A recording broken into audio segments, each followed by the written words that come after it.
தேசத்திலே பஞ்சம் கொடிதாய் இருந்தது. எகிப்திலிருந்து அவர்கள் கொண்டு வந்த தானியம் செலவழிந்த போது அவர்கள் தகப்பன் அவர்களை நோக்கி, நீங்கள் திரும்ப போய் நமக்கு கொஞ்சம் தானியம் வாங்கி கொண்டு வாருங்கள் என்றான். அதற்கு யூதா, உங்கள் சகோதரன் உங்களோடே கூட வராவிட்டால் நீங்கள் என் முகத்தை காண்பதில்லை என்று அந்த மனிதன் எங்களுக்கு சத்தியமாய் சொன்னான். எங்கள் சகோதரனை நீர் எங்களோடே கூட அனுப்பினால் நாங்கள் போய் உமக்கு தானியம் வாங்கி கொண்டு வருவோம். அனுப்பாவிட்டால் நாங்கள் போக மாட்டோம். உங்கள் சகோதரன் உங்களோடே கூட வராவிட்டால் நீங்கள் என் முகத்தை காண்பதில்லை என்று அந்த மனிதன் எங்களோடே சொல்லியிருக்கிறான் என்றான். அதற்கு இஸ்ரவேல், உங்களுக்கு இன்னும் ஒரு சகோதரன் உண்டென்று நீங்கள் அந்த மனிதனுக்கு சொல்லி ஏன் எனக்கு இந்த துன்பத்தை வருவித்தீர்கள் என்றான். அதற்கு அவர்கள், அந்த மனிதன், உங்கள் தகப்பன் இன்னும் உயிரோடு இருக்கிறாரா? உங்களுக்கு இன்னும் ஒரு சகோதரன் உண்டா என்று எங்களையும் எங்கள் வம்சத்தையும் குறித்து விபரமாய் விசாரித்தான். அந்த கேள்விகளுக்கு தக்கதாக உள்ளபடி அவனுக்கு சொன்னோம். உங்கள் சகோதரனை உங்களோட கூட இங்கே கொண்டு வாருங்கள் என்று அவன் சொல்லுவான் என்பதை நாங்கள் அறிந்திருந்தோமா என்றார்கள். பின்னும் யூதா தன் தகப்பனாகிய இஸ்ரவேலை நோக்கி, நீரும் நாங்களும் எங்கள் குழந்தைகளும் சாகாமல் உயிரோடு இருக்கும்படி நாங்கள் புறப்பட்டு போகிறோம். பிள்ளையாண்டானை என்னோடே அனுப்பும். அவனுக்காக நான் உத்தரவாதம் பண்ணுவேன்.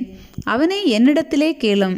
நான் அவனை உம்மிடத்தில் கொண்டு வந்து உமக்கு முன்பாக நிறுத்தாமற் போனால் எந்நாளும் அந்த குற்றம் என்மேல் இருப்பதாக. நாங்கள் தாமதியாதிருந்தோமானால் இதற்குள்ளே இரண்டாந்தரம் போய் திரும்பி வந்திருப்போமே என்றான். அதற்கு அவர்கள் தகப்பனாகிய இஸ்ரவேல், அப்படியானால் ஒன்று செய்யுங்கள். இந்த தேசத்தின் உச்சிதமான வஸ்துக்களில் கொஞ்சம் பிசின் தைலமும் கொஞ்சம் தேனும் கந்த வர்க்கங்களும் வெள்ளைப்போளமும் தெரவிந்து கொட்டைகளும் வாதுமை கொட்டைகளும் உங்கள் சாக்குகளில் போட்டு அந்த மனிதனுக்கு காணிக்கையாக கொண்டு போய் கொடுங்கள். பணத்தை இரட்டிப்பாய் உங்கள் கைகளில் கொண்டு போங்கள். சாக்குகளின் வாயிலே திரும்ப கொண்டு வந்த பணத்தையும் கொண்டு போங்கள். அது கைப்பிசகாய் வந்திருக்கும். உங்கள் சகோதரனையும் கூட்டிக் கொண்டு அந்த மனிதனிடத்துக்கு மறுபடியும் போங்கள்.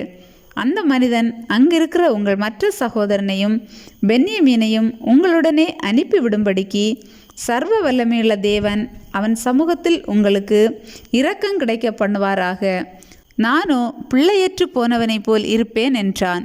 அப்பொழுது அவர்கள் காணிக்கையையும் தங்கள் கைகளில் இரட்டிப்பான பணத்தையும் எடுத்துக்கொண்டு பென்யமீனையும் கூட்டிக் கொண்டு பிரயாணப்பட்டு எகிப்துக்கு போய் யோசேப்பின் சமூகத்தில் வந்து நின்றார்கள்.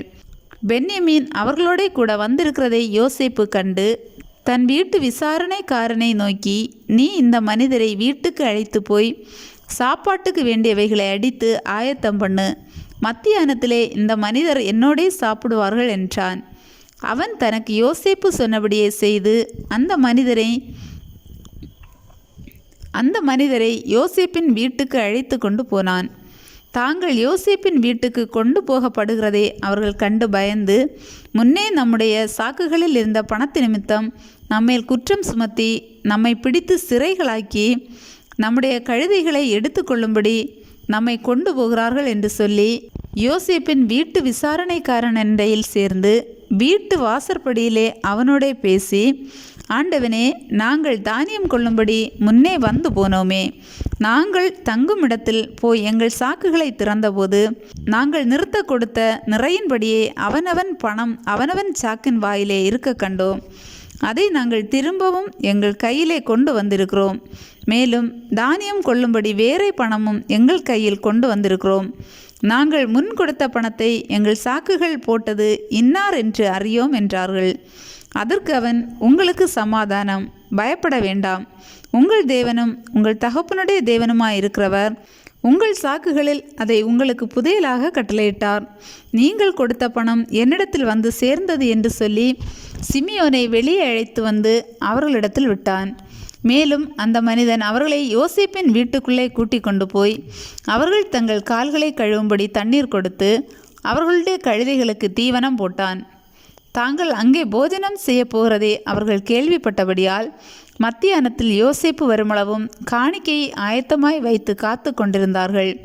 யோசேப்பு வீட்டுக்கு வந்தபோது அவர்கள் தங்கள் கையில் இருந்த காணிக்கையை வீட்டுக்குள் அவனிடத்தில் கொண்டு போய் வைத்து தரை மட்டும் குனிந்து அவனை வணங்கினார்கள். அப்பொழுது அவன் அவர்கள் சுக செய்தியை விசாரித்து, நீங்கள் சொன்ன முதிர் வயதான உங்கள் தகப்பன் சுகமாய் இருக்கிறாரா? அவர் இன்னும் உயிரோடு இருக்கிறாரா என்று அவர்களிடத்தில் விசாரித்தான். அதற்கு அவர்கள், எங்கள் தகப்பனாராகிய உமது அடியான் சுகமாயிருக்கிறார், இன்னும் உயிரோடு இருக்கிறார் என்று சொல்லி குனிந்து வணங்கினார்கள். அவன் தன் கண்களை ஏறெடுத்து தன் தாய் பெற்ற குமாரனாகிய தன் சகோதரன் பென்யமீனை கண்டு, நீங்கள் எனக்கு சொன்ன உங்கள் இளைய சகோதரன் இவன்தானா என்று கேட்டு, மகனே, தேவன் உனக்கு கிருபை செய்ய கடவர் என்றான். யோசேப்பின் உள்ளம் தன் சகோதரனுக்காக பொங்கினபடியால் அவன் அழுகிறதற்கு இடம் தேடி துரிதமாய் அறைக்குள்ளே போய் அங்கே அழுதான். பின்பு அவன் தன் முகத்தை கழுவி வெளியே வந்து தன்னை அடக்கி கொண்டு போஜனம் வையுங்கள் என்றான். எகிப்தியர் எபிரேயரோட சாப்பிட மாட்டார்கள். அப்படி செய்வது எகிப்தியருக்கு அருவருப்பாய் இருக்கும். ஆகையால் அவனுக்கு தனிப்படவும் அவர்களுக்கு தனிப்படவும் அவனோடே சாப்பிடுகிற எகிப்தியருக்கு தனிப்படவும் வைத்தார்கள். அவனுக்கு முன்பாக மூத்தவன் முதல் இளையவன் வரைக்கும் அவனவன் வயதின்படியே அவர்களை உட்கார வைத்தார்கள். அதற்காக அவர்கள் ஒருவரை ஒருவர் பார்த்து ஆச்சரியப்பட்டார்கள். அவன் தனக்கு முன் வைக்கப்பட்டிருந்த போஜனத்தில் அவர்களுக்கு பங்கிட்டு அனுப்பினான். அவர்கள் எல்லாருடைய பங்குகளை பார்க்கலும் பென்யமீனுடைய பங்கு 5 மடங்கு அதிகமாக இருந்தது. அவர்கள் பானம் பண்ணி அவனுடனே சந்தோஷமாக இருந்தார்கள்.